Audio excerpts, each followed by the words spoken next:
Good morning, students. Today we will read about the birth of United Nations. This is the chapter number 14. The birth of United Nations. First of all, what is United Nations? United Nation is a group of countries. There are around 193 countries in United Nations, but 192 is mentioned in the book. तो last country जो इसमें join हुआ था वो था South Sudan. United Nation Organization जो है ये क्यों बनाया गया था? After the second world war, जब सेकेंड वर्ल्ड वार हुआ था उसके बाद जो डिज़ास्टर हुआ था, जितनी डेथ्स हुई थी, इकोनॉमिक सोशल प्रॉब्लम हुआ था, जापान में हिरोशिमा और नागासाकी पे जो न्यूक्लियर ब्लास्ट हुआ था, उसकी वजह से जितने भी डिज़ास्टर्स हमने वर्ल्ड में देखने को मिले, उन सबको रोकने के लिए कि ऐसा कोई सिचुएशन आगे ना हो, उसके लिए 51 कंट्रीज़ ने स्टार्टिंग में यूनाइटेड नेशंस चार्टर पे साइन करके यूनाइटेड नेशंस बनाया था. एट प्रेजेंट यहाँ पर 192 मेंबर्स हैं. तो यूनाइटेड नेशंस के बारे में हम पढ़ लेते हैं. इसमें जो है, the people in different parts of the world are always trying to improve the quality of their life with the help of science and technology. Science और टेक्नोलॉजी के बेसिस पे हर कंट्री अपनी लाइफ को इम्प्रूव करने के लिए काम करती रहती है. But the benefits and progress are not evenly disturbs. People living in the developed countries are leading a comfortable life, while in the poor countries they are struggling for the basic needs such as food and water.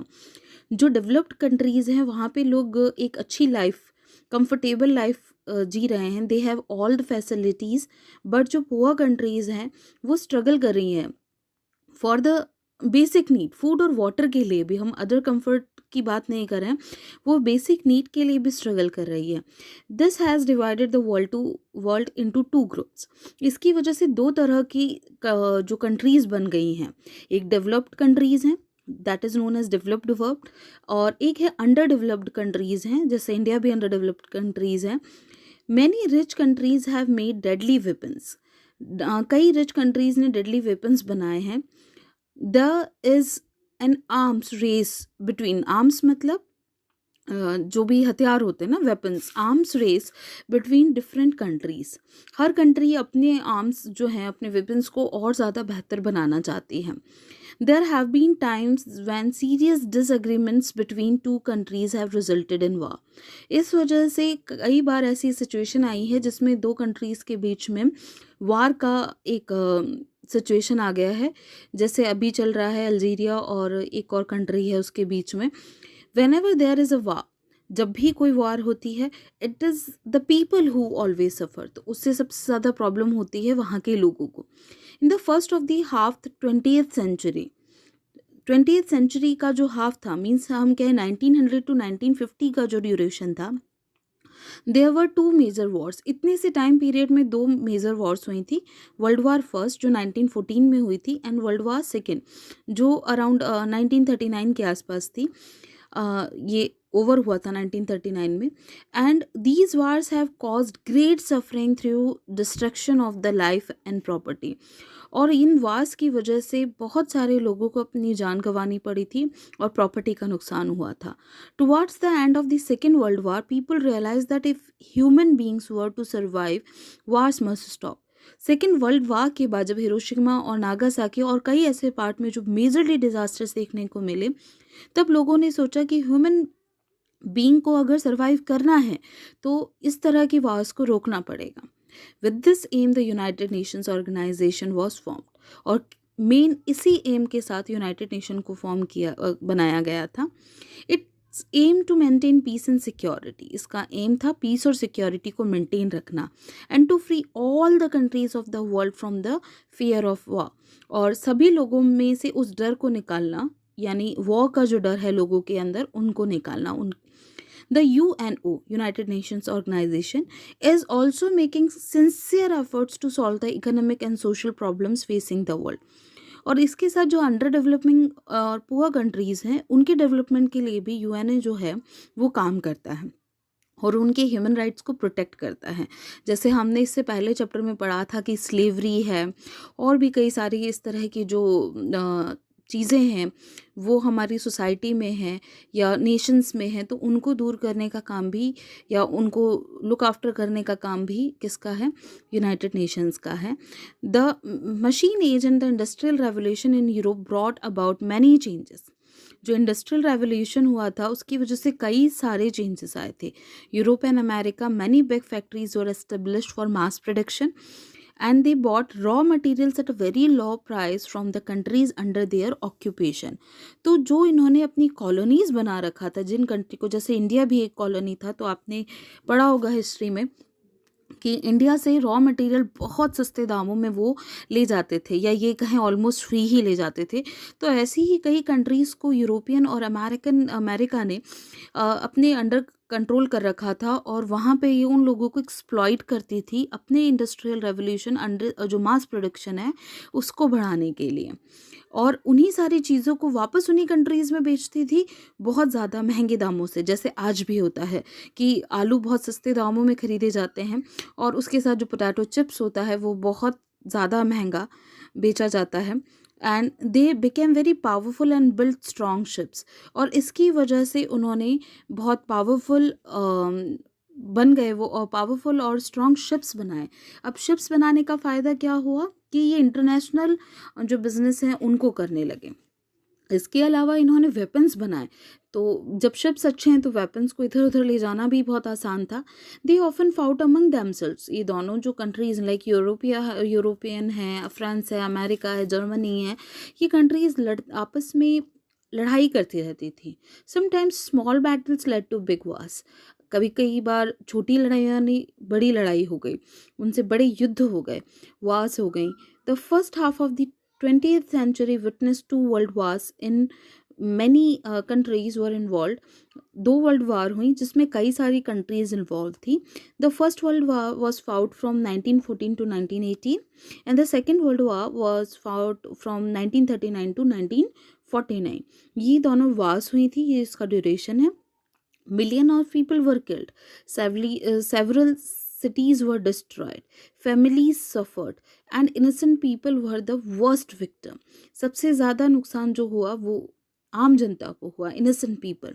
There was sorrow and horror everywhere, इसकी वजह से हर जगह दुख था और डर था। The league of nation was formed after the first world war to maintain peace. सबसे पहले 1919 में यूनाइटेड नेशंस बनाया, लीग ऑफ नेशंस बनाया गया, but it fail to prevent the second world war. लेकिन ये ऑर्गेनाइजेशन इतने अच्छे से काम नहीं कर पाया और रिजल्ट सेकेंड वर्ल्ड वार हुआ। 2 atom bombs were dropped by the United States of America on 2 Japanese cities, Hiroshima and Nagasaki। इन दोनों सिटीज़ पे, हिरोशिमा एंड नागासाकी पे एटम बम्स गिराए गए, और उसका जो इफ़ेक्ट है वो आज तक देखने को मिलता है। बहुत लोग डिसेबल हुए और आगे की जनरेशन में भी उस तरह के जो डिसेबिलिटीज़ हैं वो देखने को मिली। These cities were completely destroyed in minutes। कुछ ही मिनट्स में पूरी सिटीज़ गायब, बिल्कुल डिस्ट्रॉय हो गए। Many nations of the world now decided to establish an organization more effective than the League of Nations। तो कई नेशंस ने सोचा कि लीग ऑफ नेशन से बेहतर और कोई ऑर्गेनाइजेशन बनाने की ज़रूरत है। This decision gave birth to the United Nations Organization। Delegates from 50 countries met in San Francisco to draft a charter for the United Nations। तो 50 कंट्रीज़ जो थी वो सामने आई और उन्होंने यूनाइटेड नेशंस के चार्टर पर साइन किया सैन फ्रांसिस्को में। The United Nations came into being on 24 1945। और यूनाइटेड जो ऑर्गेनाइजेशन है यूनाइटेड नेशंस कब बना था? 24 अक्टूबर 1945 में, after the second world war. This day is celebrated the United Nations Day every year throughout the world। Charter of United Nations in its Constitution। अब ये जो चार्टर था जिस पे 50 कंट्रीज़ ने साइन किया था, उसी पर यूनाइटेड नेशंस जो है वो काम करता है। And its main objectives are the security and development. और इसका मेन ऑब्जेक्ट था जो सिक्योरिटी और डेवलपमेंट, जो कंट्रीज़ हैं उनकी सिक्योरिटी और उनके डेवलपमेंट पे काम करना। इसके अलावा और कई पर्पस थे इसके, तो वो हम देखते हैं। Work for peace and security for every country of the world and save future generation from war.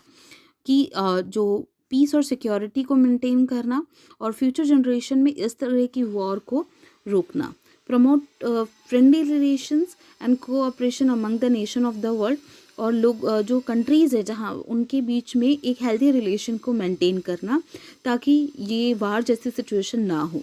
So solve economic, social, cultural and human problem peacefully in cooperation with every nation. Her nation के मदद से दूसरे nation की में social, economic, cultural और human problems को solve करना, like good neighbours. Protect human freedom and human rights all over the world in cooperation with nation। human freedom और human right को protect करना।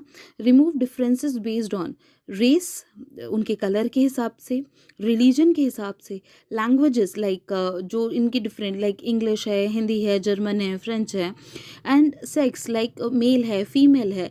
तो इन इसके अकॉर्डिंग जो लोगों के साथ डिफरेंसेस किए जाते हैं, जो भेदभाव किए जाते हैं, उनको हटाना।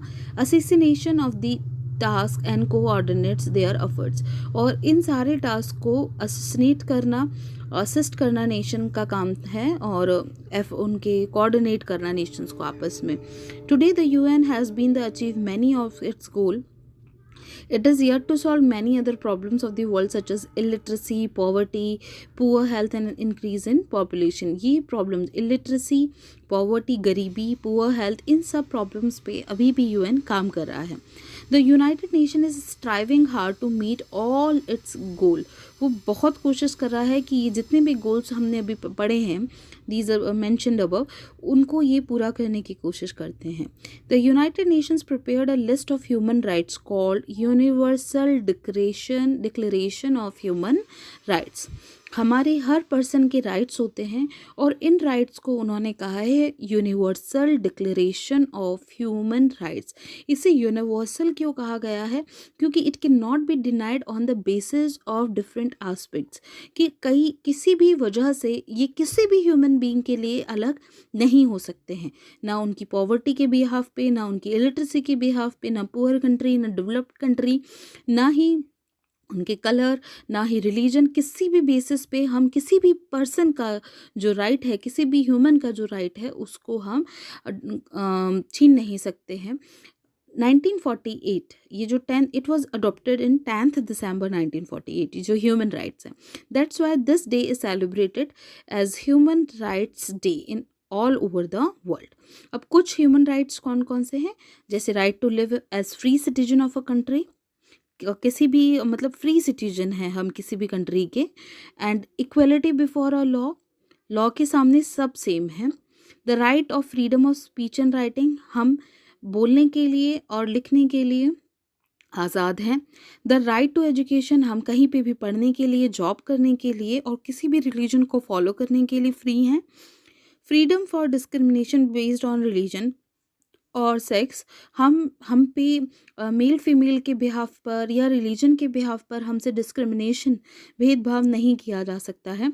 Equal pay for equal work, अगर हम एक जैसा काम कर रहे हैं तो ये नहीं कहा जा सकता है कि आप मेल है तो आपको ज़्यादा सैलरी मिलेगी, आप फीमेल हैं तो आपको कम मिलेगी, आप इस रिलीजन के हैं इसीलिए आपको ज़्यादा इम्पोर्टेंस मिलेगी, या फिर आप कि किसी भी बिहाफ पर हम किसी के साथ इनइक्वालिटी नहीं कर सकते हैं। अगर आपने एक जैसा काम किया है तो आपको उसके लिए जो पेमेंट है वो सेम मिलेगा।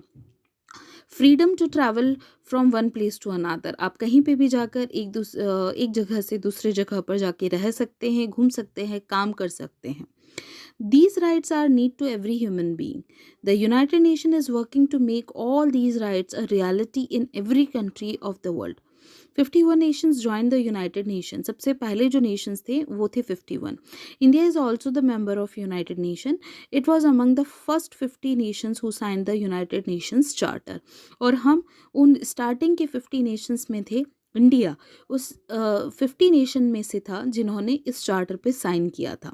Poland which was not represented at the conference, ये 50 लोगों में पोलैंड नहीं थे 15 कंट्रीज़ में, 50 कंट्रीज़ में, पर इन्होंने बाद में साइन किया था। 15 अक्टूबर 1945 को इन्होंने साइन किया था, बट ये वहाँ पे नहीं थे। Today it has more than 192 member countries. अगर हम गूगल सर्च करते हैं तो 193 कंट्रीज़ जो है वो शो होती है, जिसमें लास्ट की जो कंट्री है वो 2011 में साउथ सुडान है। Its membership is open to all peace loving country, और कोई भी पर्सन जो कि पीस शांति चाहता है वो इसका मेंबर बन सकता है। तो दिस इज़ द चैप्टर। ये सिर्फ इसका फॉर्मेशन हमने बताया था। जो इसके मेन जो भी हम इसके बारे में पढ़ेंगे वो हमारा नेक्स्ट चैप्टर है, जिसमें इसकी डिफरेंट डिफरेंट जो फॉर्म्स हैं उसके बारे में